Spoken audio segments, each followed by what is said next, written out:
प्रकार का नहीं है, क्योंकि मसीह में शैतान की कोई भी वस्तु नहीं है।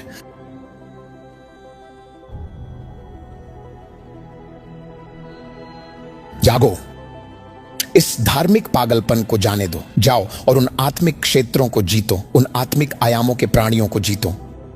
लालच, वासना, व्यभिचार, क्रोध, अक्षमाशीलता, विवाद, झगड़ा, लोभ, ईर्ष्या, ये सब आत्माएं हैं। ये आत्मिक क्षेत्रों से आती है।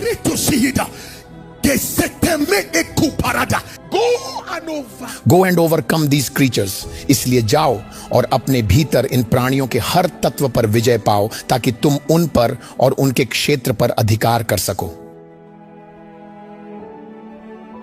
परीक्षा की आत्मा आकाश में है, आत्मिक क्षेत्र में है, और परीक्षा पर विजय पाने का कोई और तरीका नहीं सिवाय इसके कि आधी रात को गहरी प्रार्थना करें। रात में खासकर प्रार्थना करें, रात को प्रार्थना करें। यही समय है जब प्रार्थना का असर सबसे ज्यादा होता है। रात में की गई प्रार्थना दिन की प्रार्थना से ज्यादा प्रभावशाली और शक्तिशाली होती है। यीशु अक्सर रात के समय प्रार्थना करते थे और चेलों से भी कहते थे कि वे भी उस समय प्रार्थना करें।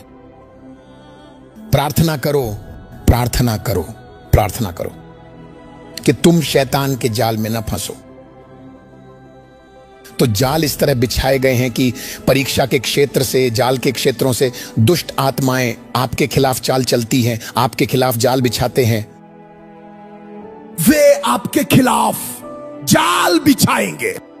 आपके स्वास्थ्य, आपके परिवार, आपके बच्चों, आपकी शादी के खिलाफ, आपकी सेवकाई, आपकी आर्थिक स्थिति, आपकी नौकरी, आपके काम, आपके परमेश्वर के साथ संबंध और आपके विश्वास के खिलाफ चालाकी से जाल बिछाएंगी ताकि आप फंस जाए।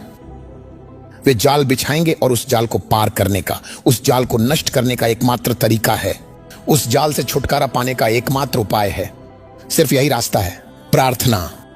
जागो, सिर्फ बाइबल की आयतें दोहराना नहीं, प्रार्थना, प्रार्थना करना है। और आपको 1 घंटे से ज्यादा प्रार्थना करनी चाहिए, क्योंकि 2000 साल पहले लोग 1 घंटे से भी ज्यादा समय तक प्रार्थना किया करते थे। लेकिन आज यदि आप 2000 साल बाद भी केवल 1 घंटा ही प्रार्थना करते हैं तो यह मूर्खता ही कहलाएगी। जब 1000 साल पहले भी 1 घंटा प्रार्थना करना सामान्य बात थी, तो आज कम से कम यीशु के समय से लेकर अब तक हमारी प्रार्थना का समय 2 घंटे तो होना ही चाहिए, और यदि संभव हो तो 3 घंटे तक प्रयास करना चाहिए। कम से कम हफ्ते में 3 बार। मैं आपको हर रात घंटों घंटों प्रार्थना करने के लिए मजबूर नहीं कर रहा, लेकिन कम से कम हफ्ते में 2 या 3 बार तो आपको रात की प्रार्थना करनी ही चाहिए। जागते रहो और प्रार्थना करते रहो। आपको जागना चाहिए और प्रार्थना करना चाहिए। और हफ्ते में कम से कम 2 बार तो आपको उपवास जरूर करना चाहिए। सुबह 6 बजे से शाम 6 बजे तक, या सुबह 6 बजे से दोपहर 3 बजे तक, या फिर सुबह 6 बजे से आधी रात 12 बजे तक आपको प्रार्थना करनी चाहिए, ताकि आप परीक्षा के क्षेत्र पर और उन शक्तियों पर विजय पा सकें जो आपके पतन का कारण बनती हैं। किसी भी चीज का पतन प्रार्थना की कमी के कारण होता है। आपकी जिंदगी में जो अच्छा है, शैतान उसे नष्ट करना चाहता है। जो चीज आप प्यार करते हैं, मैं आपको चेतावनी देना चाहता हूं, क्योंकि जितनी जल्दी आप जागेंगे उतना अच्छा है। अभी अस्पतालों में जाइए, बच्चों को कैंसर हो रहा है, बच्चों में कैंसर के मामले तेजी से बढ़ रहे हैं। यह चिंता की बात है। दुख, पीड़ा और त्रासदियों की दर, चाहे वो कलीसिया के अंदर हो या बाहर, विश्वासियों में हो या अविश्वासियों में, बहुत तेजी से बढ़ रही है, और यह बहुत ही चिंताजनक है। जाग जाइए। जानते हैं क्यों? क्योंकि उन्होंने आपको बताया है कि यीशु ने सब कुछ पूरा कर दिया। ये दुष्ट प्रचारक, ये अनुग्रह के प्रचारक, मैं आपको बताना चाहता हूं कि यीशु ने कर दिया, बस इसे स्वीकार कर लूं और बस कहूं कि स्वीकार कर लिया। हालेलुया, धन्यवाद यीशु।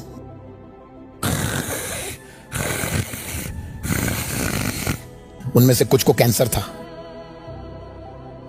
वे गए और जड़ी बूटी के तरीके से कुछ चीजें खाने लगे। जितनी जल्दी हम सच्चाई की ओर, हकीकत की ओर जागेंगे उतना ही अच्छा होगा। प्रार्थना के लिए जागृत हो जाओ।